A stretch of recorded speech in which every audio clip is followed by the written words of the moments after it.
Be ready because there are spoilers ahead. In a busy area of Korea, a tall building is burning in flames. A firefighter named Han jumps out of the building while trying to save a civilian's life. His rope burns due to the intense heat, causing him to fall rapidly toward the ground. He misses the safety cushion and his entire life flashes before his eyes.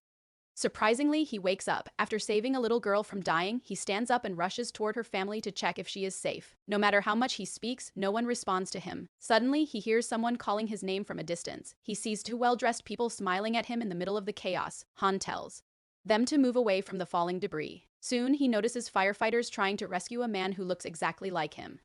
A woman named Chum tells Han that he was a paragon before his death. She explains that they are here to guide him through 7 trials of judgment. Another guardian named Mac tells him that their leader is waiting near the gates of the trials. He says they must go immediately. Han struggles to process everything and slowly walks away. He looks at his fellow firefighters mourning over his dead body. He screams that he cannot die yet because he wants to see his mother. Suddenly, his body begins to rise into the air and moves toward a giant portal. Han continues shouting about his mother. The Guardians feel touched by his love for his parent even after death. They arrive in another dimension where thousands of souls are heading toward the gates of judgment. Han meets their leader, Rim, who has helped 47 souls reincarnate over the past century. When Rim congratulates him for being a paragon, Han looks away and denies it. He says he is not a good person. They pass through the gates of judgment and are transported to a terrifying place filled with lava called the Mountain of Murder. Mac is shocked and immediately asks Han if he has ever killed someone. Han denies doing anything like that. Rim explains that even causing someone's death indirectly by failing to act is judged in these trials. This may be the reason they are there. Han is taken to a large arena where massive doors open beneath the ground. A huge pit of lava is revealed. Punished souls try to escape, but they keep burning in the sea of flames. The prosecutors begin the trial by accusing Han of failing to save one of his colleagues when he had the chance. They claim this mistake led to the man's death. They demand that Han be punished in the lava pit for 5 years to atone for his sin. Rim defends Han and requests a closer investigation into what truly happened during that incident. It turns out that Han did try desperately to save his friend at the scene. However, they were unable to move the heavy stone trapping the firefighter. After realizing the situation was hopeless, his colleague told him to leave and save the other civilians instead. Because of Han's decision, he managed to save 8 people that night. Rim argues that Han's bravery and sacrifice should be considered during the judgment. Seeing his courage in helping others, the judge decides to clear him of the charges. Han is allowed to move on to the next trial. Although he wins the first trial, Han is deeply affected by the memory of his colleague's death. He questions why the Guardians are helping him as he does not believe he is a paragon. It is revealed that the Guardians have their own motive. They made a deal with the King of Hell known as Yamra if they successfully guide 49 souls through the trials and help them reincarnate within a century, they will be allowed to become human again. The group then arrives at the trial of indolence. Chum explains all the hard work Han has done throughout his life. Han has never been lazy and has always helped others wherever he could. This includes reckless but brave acts like knocking over a beehive and getting his entire team stung. He also once rescued a stubborn cat from the edge of a building, even though it resulted in damaging the owner's expensive car.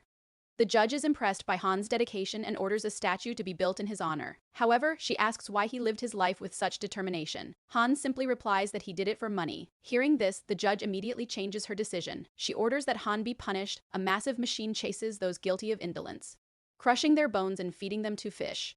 The Guardians step in to defend Han and plead for a deeper review of his life. They reveal that Han worked hard to support his sick mother and help his younger brother achieve his dream of studying law. Han pushed himself to the limit, often ignoring his own health. His desire for money was not driven by greed, but by responsibility. After understanding his true intentions, the judge declares Han not guilty. She recognizes that his actions were driven by love for his family.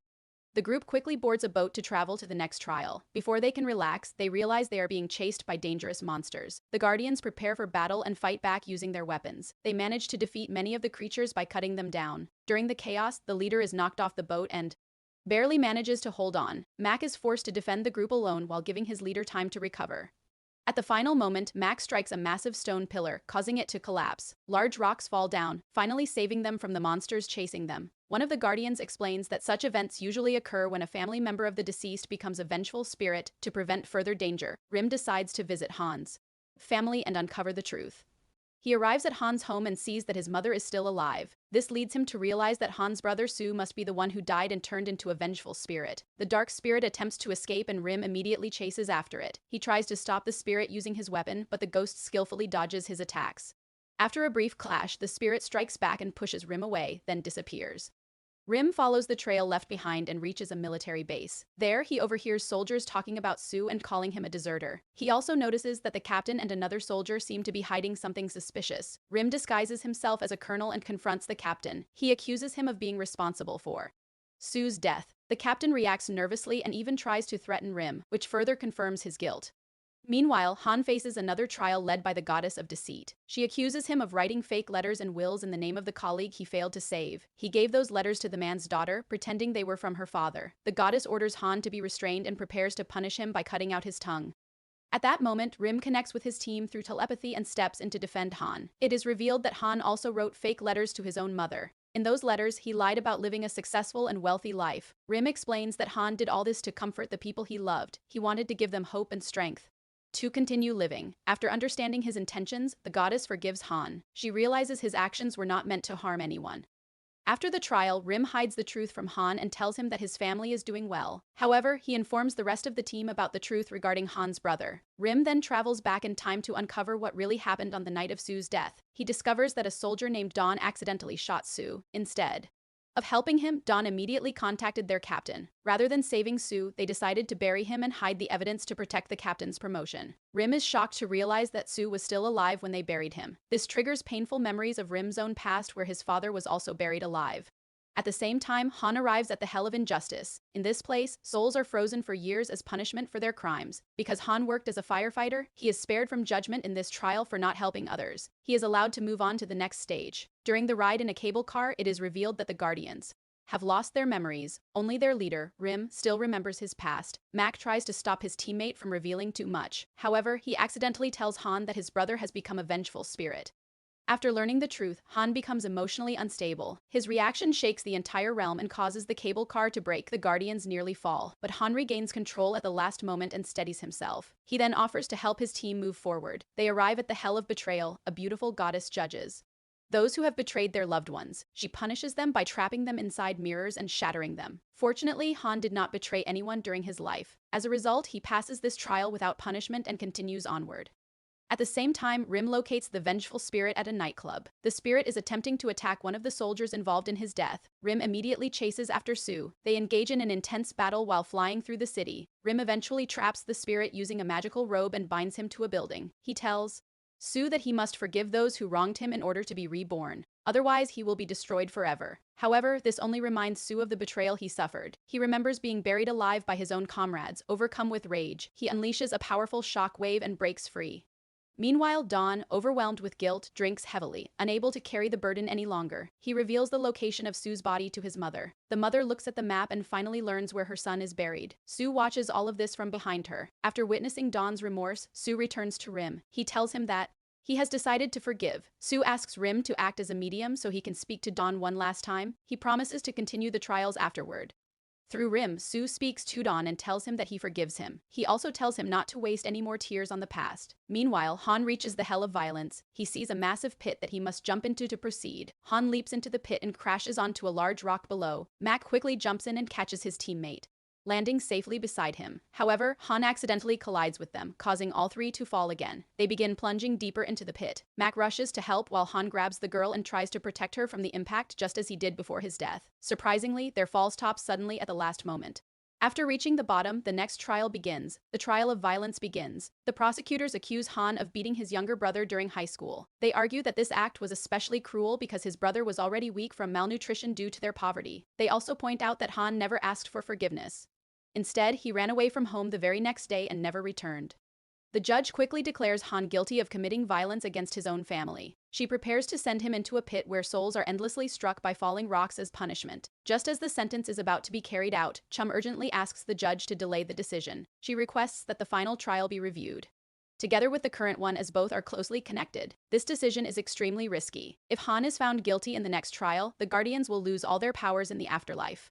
Soon, the truth about that night is revealed. Sue woke up and saw Han kneeling beside their mother. Confused, he asked what Han was doing. He then realized that Han was trying to suffocate their mother with a pillow. Sue immediately tried to stop him. In response, Han dropped the pillow and began punching his brother in anger. It is revealed that Han felt completely hopeless at that time. Their family was extremely poor and their mother was seriously ill. Han believed that ending their lives was the only way to end their suffering. After the incident, he was overwhelmed with guilt. This is why he ran away and never returned home. After learning the truth, the Guardians lose hope. They realize that winning the trials will now be extremely difficult, especially with the final trial approaching. Meanwhile, Rim is trying to guide Su back to his body so he can begin his own journey toward reincarnation. When they arrive at the military camp, Su is shocked to see his mother there. She is begging the soldiers to take her to her son's body. The army captain reacts harshly and tears up her papers. He pushes her to the ground, causing her to lose consciousness from exhaustion, seeing his mother being mistreated by the man responsible. For his death, Su is consumed by rage. He transforms once again into a powerful, vengeful spirit. He breaks free from his restraints and grabs Rim, throwing him away with immense force. Su's anger grows uncontrollably, turning into a massive tornado that engulfs the soldiers. A gateway to the afterlife opens as chaos spreads everywhere. The spirit begins destroying everything around him while Rim struggles to protect the people nearby. At that moment, Mac enters the living world through the portal. He charges towards Su and strikes him, breaking a large structure and briefly stunning him. Rim quickly takes advantage of the moment. He rushes forward and captures Su using a magical technique. Rim binds Su with a magical rope, finally stopping his rampage. Meanwhile, Han's final trial begins elsewhere. King Yamra himself appears to judge the case. The king accuses Han of attempting to kill his own mother and attacking his brother during a desperate time. He also reveals that Han's mother knew about the incident but chose to remain silent, keeping the pain hidden in her heart. This makes Han's actions seem even more serious. The king declares that Han deserves eternal punishment for trying to harm the person who gave him life. Suddenly, the entire realm begins to shake. A voice starts speaking to Han's mother. It is revealed that Rim has used his power to allow Su to communicate with her through a dream. Su apologizes on behalf of his brother. He explains that Han has worked tirelessly for 15 years to support the family after that incident. He did this out of guilt for his past actions. To everyone's surprise, the mother says she forgave Han long ago. She also apologizes for not being able to provide a better life for her children. Hearing this, Han breaks down in tears. Even the king is moved by this moment of forgiveness and love. As a result, the king decides to lift all charges against Han, since the victim has already forgiven him. There is no reason for further punishment. Han is finally allowed to be reincarnated. He thanks the Guardians for guiding him through the trials before disappearing into a bright light. Back in the human world, Rim decides to guide Su as their 49th soul. By completing their mission, the Guardians hope to fulfill their deal with the king and become human again. The group then arrives at the Hell of Filial Impiety. They face countless demons and fight their way forward to reach the King of Hell. So what do you think about this movie? Let me know your thoughts in the comments. If you enjoyed this video, don't forget to like and subscribe for more content. I will see you in the next.